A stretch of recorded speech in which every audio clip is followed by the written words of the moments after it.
one of the areas where we need to watch closely. Go ahead. I ask you about the transportation mask mandate. Sure. TSA says it was based on a CDC recommendation. I'm just wondering if you're in position to explain the rationale, the science, the logic behind continuing it in places where the community level is low.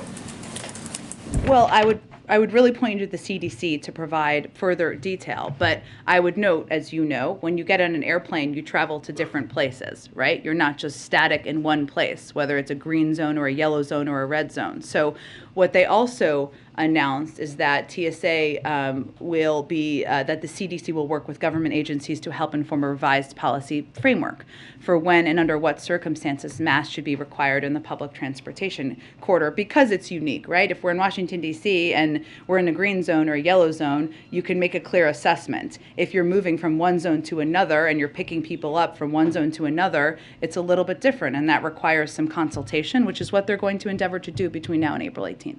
Completely separate topic. France said today that the window on an Iran deal is closing. Does the U.S. share that view? Is the sense here that Iran is trying to run out the clock? Well, our view is that we are close. We have been close for some time now, and we also, for the last several weeks, as we've been talking about. We also all know from having been through these negotiations before that the end of negotiations is always when the difficult and challenging parts of the conversation typically take place. So I wouldn't make that assessment or echo that from here. We are continuing to have these diplomatic talks. It is in all of our interests to stay at the negotiating table, and that's what our plan is to do from here. Go ahead. Jeff, you said earlier to one of my colleagues that nothing that Russia has done so far in terms of this invasion has gone unanswered when you were being asked about bio and chemical weapons. Obviously, none of what we have done to answer Russia has steered them from continuing this invasion. So why not consider some alternate strategy to communicate to Russia the consequence if they are to do a bio or chemical weapon strike inside Ukraine? Like what? I'm asking you, in other words, why not communicate? You won't say if it's a red line, right? Because you won't say that it's not our intention right now. So let me start there. Is there any red line for Russia that the U.S. would have some involvement where the military entered in Ukraine? I'm not going to get into red lines from here, Peter. What I would tell you is that when I said we have not let anything go unanswered, what I mean is that we have amped up a range of military and security assistance, a historic amount to Ukraine, including a range of defensive weapons, which we've expedited the delivery. Even in the last 10 days, we've delivered about $240 million of that. And also we've provided a range of humanitarian assistance, and we have basically crushed the Russian economy, where the stock market is not even open. So it's inaccurate to suggest it's gone unanswered. We have taken all of those steps and rallied the world. And I'm not saying it's gone unanswered. You say it's gone unanswered. We've witnessed the answer in the form of sanctions. I'm saying, given the potential that you've indicated that Russia could use a bio or chemical weapons strike there, why wouldn't the U.S. communicate to them something that is not an answer, but instead preemptive, to communicate the consequence if they are to take what would be a horrific this war to a horrific new level? The president's first and most important objective is the national security and interests of the United States, and being clear and direct with the American people. He has been clear and direct with the American people. He is not intending to send U.S. troops to fight in Ukraine against Russia, to start another war, that would be an escalatory step that would not be in our national security interests and not in the interest of NATO. What we have conveyed is Russia's capabilities, their capacities, and their pattern of using chemical and biological weapons. And so what does he say then? That's the message to the American people. His responsibility to them, of course, is before any other. What does he say to Vladimir Putin if those at the head of the Russian government are considering that? What do you say to them watching right now?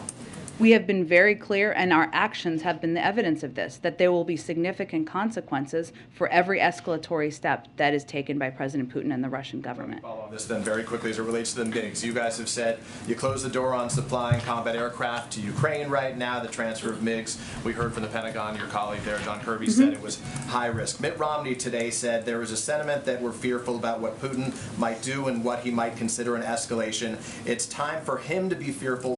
The expectations and their assessment at this point continues to be that it will moderate by the end of the year.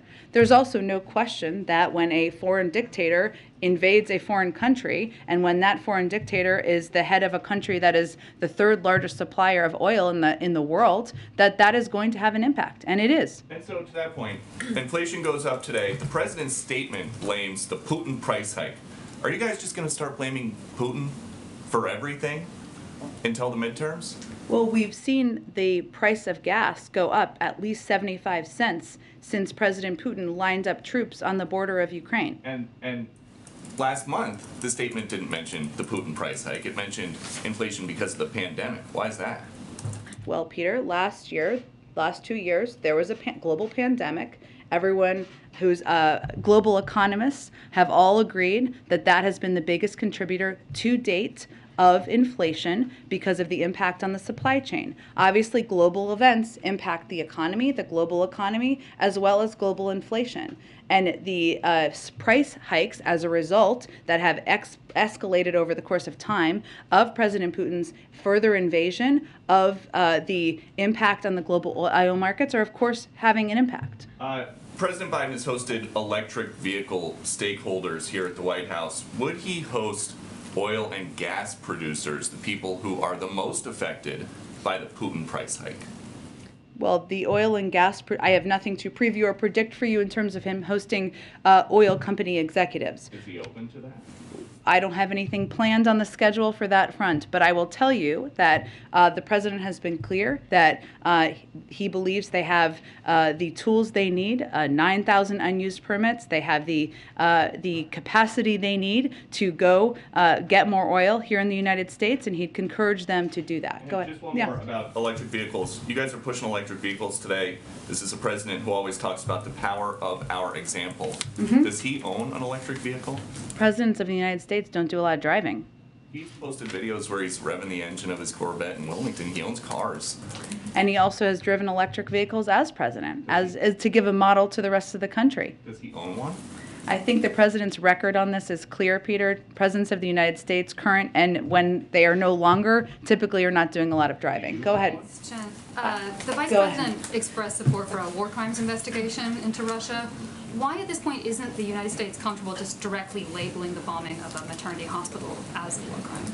Well, first let me say, the bombing of a maternity hospital is horrific, it's barbaric. I don't think anybody who saw that could not have been emotionally deeply impacted. There's a legal review process that the United States undergoes to make considerations of labeling something as a war crime. That is the ongoing process that we're pursuing at this point in time. It's ongoing. Obviously, if Russia is intentionally targeting civilians, that would be a war crime, but we need to go through the legal assessment and review in order to make a formal conclusion. One more. The journal is reporting that Saudi Prince Mohammed bin Salman declined a request to speak with President Biden recently. Early in his term, the White House said the president would conduct diplomacy with the Saudis through the king rather than through MBS. Why has that policy changed? That report is inaccurate, so let me start there. The president did speak with the Saudi king just several weeks ago. It's all running together at this point in time. There were no rebuff calls, period. But when he spoke with King Salman on February 9th, they talked about, and the readout made this clear, a range of issues and global issues that we can continue to work together on, including deterring Iranian-enabled attacks against civilian targets in Saudi Arabia, supporting UN-backed efforts to end the war in Yemen, ensuring the stability of global energy supplies. And the president's focus is really on our relationship moving forward, where we can work together, how we can work together on economic and national security here at home, and he looks forward to that continuing. Does it remain the policy that he will only be conducting diplomacy through the king? Well, he is his appropriate counterpart, but again, there are different leaders who attend different global events from a range of countries, including Saudi Arabia. So if the Crown Prince had been at any of the global events that the president had recently attended, I'm sure he would have engaged with him, but he was not.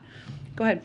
Thanks, Jen. Senator Manchin said today that he supported the Republican plan to move forward with 4 out of 5 Fed nominees. I know that you're going to say that Republicans on the Banking Committee should just get back to work and allow the entire slate to go forward, but the president also said during the State of the Union that these nominees were crucial to the fight against inflation, and we saw today, obviously, that's still a pressing concern. So I was wondering if you could walk me through why you wouldn't take what Senator Manchin called a win, get 4 of your 5 nominees. Is it because Sarah Bloom Raskin herself is crucial to this fight in inflation? Is it that you're worried about a slippery slope in the Senate? Like, why not take the 4 out of 5? I know you give a little bit of a preview of what I might say there, but one, we don't have any change in our approach or policy here. The committee should hold an up or down vote on all 5 nominees. It is important to note that it is not a lack of votes on the committee to move these nominees forward. It is a lack of willingness of Republicans to show up to the committee to actually vote, even against this slate of nominees. That is where we have a core issue here. So we also would agree with the statements from Republicans in the Senate, like Senator Grassley, who have said that senators should not degrade their advice and consent responsibilities and should show up and do the jobs the American people pay them to do. And our hope is that banking committee members will show up and do their jobs and vote or not support these nominees, but allow it to move forward by meeting a quorum. But I guess my question is, why is that core issue more important than the broader fight against inflation for you guys? What is the philosophical thing that you guys are saying it's more important than getting 4 Fed nominees on the board in a time of heightened inflation? We believe all 5 nominees are eminently qualified and should be given an opportunity to be voted through the committee, where we absolutely have the votes. Republicans are just not showing up to get quorum for that vote to move forward. All right. Yeah, on inflation, you've said obviously that the Ukraine fight is has already driven up gas prices and is going to contribute to inflation in coming months. I'm wondering what spillover effect you expect into the broader economy. So do you expect that this increased inflation is going to impact GDP or job growth or those sorts of things? Is that a fear that you're sort of grappling with, or are there steps that the White House is going to take to try to mitigate the spillover from inflation thing? So we will clearly continue to monitor all of the risks and the impact. But right now, we believe the United States economy is positioned well to deal with the challenges ahead. Given, since the president took office, we've seen historic recovery. We've added 678,000 jobs last month and 7.4 million jobs since he took office. We've seen the fastest decrease in unemployment on record and the fastest economic growth in nearly 40 years. So clearly, and you heard the President of the United States talk about this in the State of the Union, inflation and costs are an issue that we will continue to focus. It's a top priority for him. But in terms of the strength and stability of the economy, we do feel we are continue to be positioned well to deal with the challenges ahead. Go ahead. I wanted to ask on refugees, and Sure. obviously there's been about 2 million people, 2 million Ukrainians who have already left the country, and I know you've said from the podium that most will likely want to stay in the area in Eastern Europe, but I'm wondering what steps would the administration consider to take in more refugees now? I know some advocacy groups have talked about, for example, admitting Ukrainians who already have pending visa applications as refugees. Are there steps that the White House, the administration, would do now to admit more in the United States? Well, there are steps which are not exactly related to refugees, but related to the Ukrainian population, including temporary protected status, which we announced and are granting for anyone who has been here since March 1st. In terms of additional steps, the reason why it's important to note that we think it's not just many, the vast majority of refugees we believe will want to stay in neighboring countries in Europe, where many of them have family, many of them have worked, many of them have friends and others. So that is our assessment. That is why we are continuing to provide humanitarian assistance to neighboring countries who are providing, who are welcoming refugees from Ukraine, who are providing them the assistance they need in this moment of time. And that's where we feel our efforts are best focused. Jen, can I follow up? Yeah. On the refugees, President Duda today, when he was speaking to the Vice President, asked if the U.S. could speed up and simplify as soon as possible the procedures for Ukrainians who want to come to the United States because they have relatives here and they want to stay here until the war is over. So is that something that the United States is considering, and how quickly do you think that the U.S. could do that? I'm happy to check on that. I would say, again, I don't know what the numbers are in that regard, but all of our assessments from communicating with the Ukrainians, with neighboring countries, continue to be that the best way that the United States can contribute to this refugee crisis is by providing humanitarian assistance, funding to a range of countries who are welcoming refugees. So that's where our focus has been. And I also wanted to ask you about comments that Representative Madison Cawthorn made about the Ukrainian government. He said in a video that Zelensky is a thug. He said the Ukrainian government is incredibly corrupt. He said some other things, but he also said that Zelensky is pushing misinformation on America. Would the White House like to comment? I would not. Go ahead. The administration has talked a lot about short-term, waiting out short-term effects of sanctions on Russia, and so Americans might now naturally be wondering when the medium term might start. Do you have any indication at all yet that Putin is being squeezed by these sanctions, as you put it yesterday? That any indication he is being squeezed?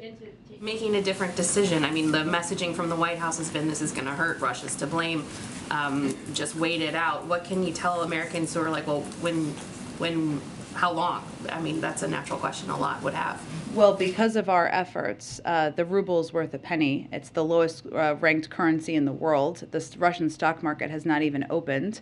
And you have seen in days, and you have seen outcry from a number of President Putin's buddies and cronies in the form of the oligarchs who we have also been squeezing.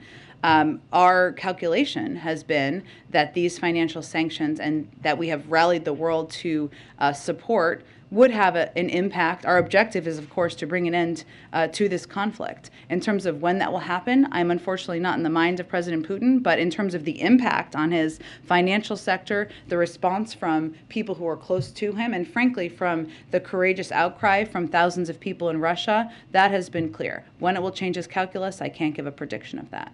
And can you talk to us a little bit about the president's engagement with senators who have met with his Supreme Court nominee, Judge Jackson? There are reports that he has made multiple calls to Senator Collins, for example. How is it going, and what is his level of engagement right now? The president has been very closely engaged in this process, even while he is rallying the world to stand up against President Putin. He has made a range of calls over the course of time. I'm not going to confirm specifics of those from here. I would also note that Judge Jackson has been meeting with a range of members on the Hill, as you all have seen every day, including members who may not have had any record of voting for nominees of ours in the past, but she's committed to meeting with every member of the Judiciary Committee before her hearing, and she is quickly working through that. And she is also committed to meeting others beyond that period of time. And many of them have come out and spoken to her their meetings with her after that. So I think that gives the best assessment of how things are going quite well. Go ahead. Thanks, Jen. This morning, a bipartisan group of lawmakers sent an open letter to the president asking to invoke the Defense Production Act to increase oil production. Is the administration considering a move like that, or other conversations with industry to help lower gas prices at the moment? Well, without ruling out or ruling in any options, let me explain to you what the Defense Production Act would do in this regard. It would basically be providing money to oil companies to do something that they already probably have the capacity to do. Have you been in conversation with these oil companies since this latest rise of gas prices has come to increase production? We have had senior officials in touch with oil companies, yes. Switching gears really quickly, on President Biden's conversation with the Colombian president today. As a strategic partner, in the latest talks with Venezuela, was Colombia involved in those talks about releasing Americans? And will further talks about releasing Americans from Venezuela be part of President Biden's conversation today? I don't believe they were part of the conversation with Venezuelans, with Maduro about releasing Americans. I can certainly check on that front. We will, I'm sure, have a readout after the meeting that the president is having shortly. And then on another migrant crisis, Colombia's obviously been dealing with their own migrant crisis coming out of Venezuela for years now. As part of these, as you've all said, that migration is going to be a major part of these conversations with Colombia, is the administration prepared to say, help the refugee crisis that's going on in that country and manage the outflow from Venezuela into Colombia? Well, one, they have been a model. Colombia has in many ways in trying to take steps not only to welcome refugees, but also to crack down in many ways on migration. That's part of the conversation that the president will have. We have provided a range of assistance in the past, but I don't believe that there's a new assistance package coming today, but that has been part of our engagement with them in the past. Go ahead. Oh, sorry, did I skip you, Ed? I'm sorry. Go ahead. In the readout of the call between the president and Turkey's President Erdogan, wrote that the president appreciated Turkey's effort to support a diplomatic resolution. How would you characterize the White House's role today in supporting a diplomatic resolution to the crisis, if there's any role the U.S. is playing? The U.S. is leading the global effort to rally opposition to the actions of President Putin, and we have been engaged with the Ukrainians on a daily basis. We've provided more security assistance, more humanitarian assistance than any country in the world, and there wouldn't be the unity of financial sanctions and actions without the leadership of the United States. So what we're doing is we're putting the Ukrainians in a position of increasing, hopefully, strength in their negotiations and discussions. Is the U.S. playing any concrete role in facilitating these diplomatic talks? We are supporting the efforts by a range of leaders, including Erdogan, including our Turkish allies, including the Israelis, including the French, and others who are engaging directly with President Putin over this. And if I could just ask a follow-up on inflation. You know, you've been getting questions about inflation for months. Sure. And you talked about a lot of work the White House is doing, but it's largely been long-term strategy, right? Supply chain work, supporting manufacturing in the U.S., semiconductors. To the Americans that woke up with another round of headlines about inflation this morning, is there something you want to point to that's what the White House is doing to provide short-term relief, like immediate relief to the rising costs? I would say that a huge part of what we've done has had an impact already. One is obviously inflationary pressures have been caused by the pandemic, and getting the pandemic under control, which has been the president's top priority, has the biggest impact on that. We've seen hospitalizations go down. We've seen people return to the workplace. We've seen 99% of schools open across the country. Also, the steps that our supply chain task force have taken have already had an enormous impact, including increasing movement through ports by, I believe, about 60%. If you look at shelves at stores right now, 89% of them are stocked. That is a direct result of the actions of the supply chain task force and this president. It is also true that while the early stages of inflationary pressures were caused by the pandemic and caused by the impact on the supply chain of that right now what we're looking at are different pressures, right? Which is the pressure of the energy sector that is a direct result of President Putin's invasion of Ukraine. And what we are doing in that regard is leading the world in responding to that and looking at every option possible, including coordinating a coordinated release from the Strategic Petroleum Reserve to ensure we're increasing supply to reduce prices. So I would say that there are a range of steps that have already had an enormous impact across the board on addressing inflationary pressures, but we also are dealing now with a new challenge that is why we're seeing the inflationary pressures go up. Go ahead. Just to follow up on your point that you said that senior administration officials have been in touch with oil companies about boosting supply. I don't know unless this has been reported elsewhere. Can you say which ones and what the response is? I'm not going to detail it further, but we've clearly met with them and remain engaged with them as we do with a range of private sector companies. One other on Ukraine, we talked about chemical and biological weapons. As Russia appears to be moving towards encircling Kyiv itself, something that Pentagon officials, you or others have said could take several days, if not weeks.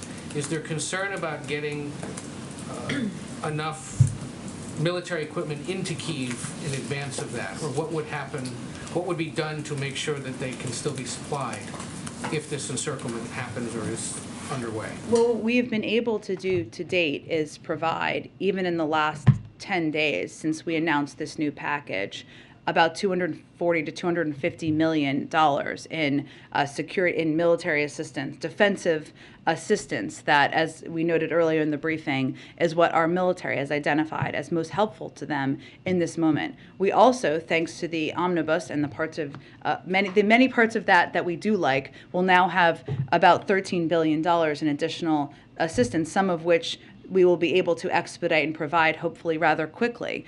We have effectively and efficiently been able to provide a range of assistance to the Ukrainians, and we expect we'll be able to continue to do that. And then there was a helpful but on background and off-camera conversation yesterday about the Colombia president's visit and details of the Venezuela engagement over the weekend. I wanted to clarify one or two things. One of the officials said that there were no talks between us and the regime. We traveled down there to secure the release of detained Americans and to urge a return to the negotiating table. So they did not speak with Maduro government officials about getting the Americans released? Well, we were working to free American citizens. As I said yesterday, detained in Venezuela, obviously that required speaking with those who had detained them. I don't have more details on who exactly was engaged in that from the Venezuelan side. When was the last time U.S. officials had talked to anyone in the Maduro regime or that was holding those hostages before they went to Venezuela? Just mean before they were detained in Venezuela a couple of years ago? Before they got there this weekend.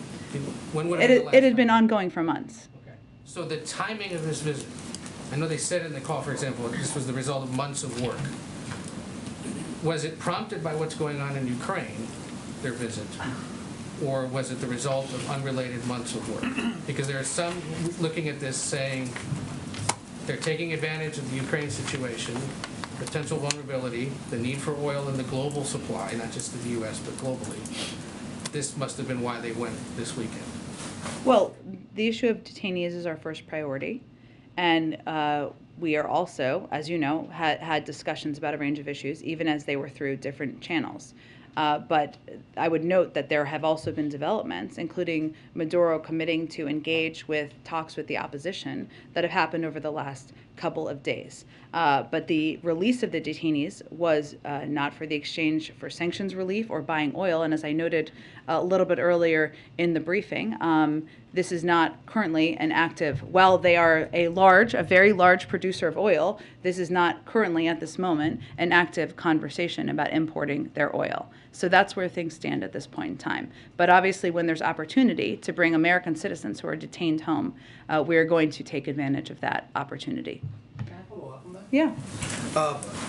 On the timing of these meetings with Nicolas Maduro, when did these meetings actually start?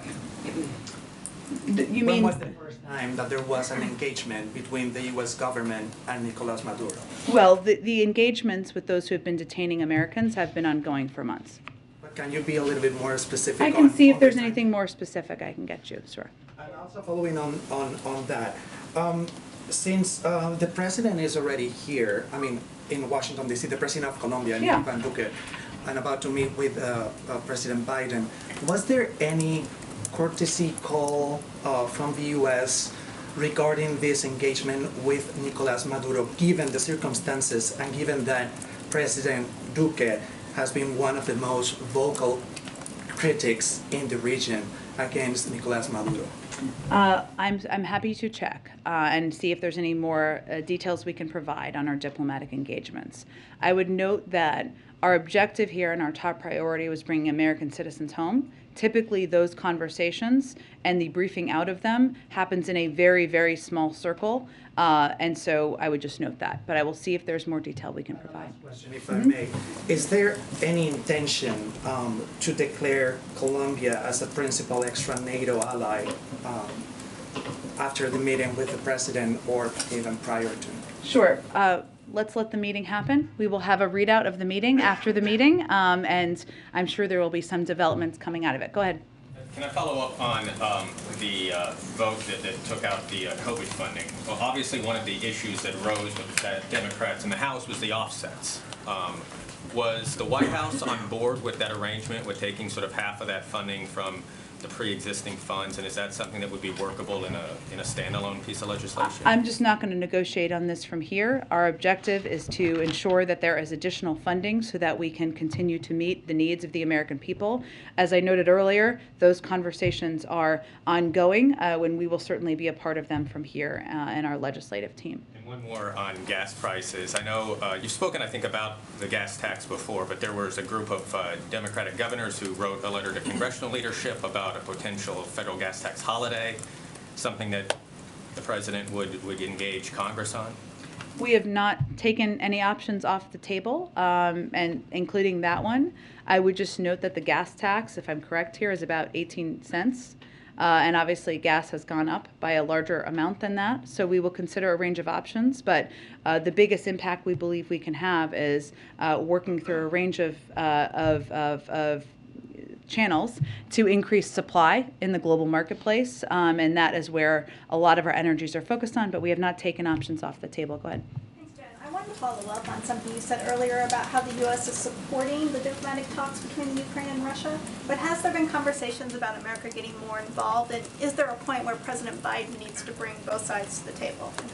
Well, I would say that what our biggest focus is on is continuing to support the Ukrainians, the Ukrainian leaders, and we are doing that by being the largest provider of military, security assistance, and humanitarian assistance in the world. And our objective is to strengthen them, boost them as they are participating in these negotiations. I have not, the president has never closed the door to diplomacy. Certainly he has been leading the diplomatic effort largely around the world as we're rallying opposition to President Putin's efforts. But we've also been engaging before and after nearly every one of these conversations with the Ukrainians, with the Europeans, to discuss where we can support and get readouts of all of these conversations. And one more. Former Vice President Mike Pence was at the Ukrainian border today. Did the administration know he was going, and was there any kind of State Department support for him or any kind of official support? I'm certainly happy to check.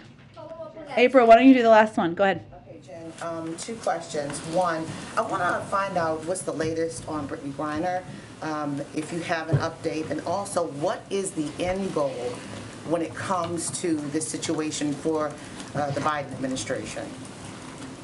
The end goal of the war. Resolution for Brittany Griner in the midst of all of this. Well, we have of course seen the reports. I cannot speak to the specifics of it because we do not have a Privacy Act waiver. But our objective is always to bring American citizens home who are detained in foreign countries. So that will remain our focus, and that's what we'd like to see the end outcome to be. Is this Putin's bargaining chip? Is she Putin's bargaining chip? Again, I can't speak to the specifics of this case, April. I certainly understand why you're asking, but our focus right now on our how we're going to bring an end to the conflict is to support and boost up the Ukrainians, to support diplomatic conversations, and to continue to provide a range of assistance in that light. Speak to specifically why she's detained, all of that, but the end result, can you get into a little bit of the weeds, the minutia, as to what you're doing and how to bring her back? I cannot speak to that from here. We don't have a Privacy Act waiver, I would say again, but also for any American citizen held, we typically do not get into specifics because that is not constructive to bringing people home. And lastly, can you preview tomorrow as the president, he laid out the next year during the State of the Union, but he's going to be talking to his own party tomorrow in Philly. What can you give us a little bit of a readout of what he's going to say specifically? I'm trying to get a little bit more as it relates to the CDC. What is he going to say to them? Because he didn't have as much equity and inclusion in the State of the Union as some would have hoped for. Well, I would say I have not reviewed the remarks with him yet, or the remarks yet, so I am not in a position yet to give you a preview of what he's going to say. He's looking forward to traveling to Philadelphia tomorrow to speak with the caucus. I'm sure we can get you all something on that later this afternoon. Thanks, everyone. What's your end game in Ukraine? What's your end game there? You're not facilitating negotiation, you're not going there. I know.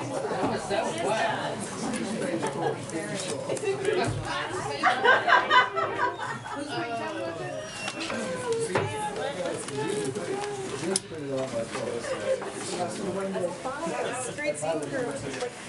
Everybody saw you. Anyway.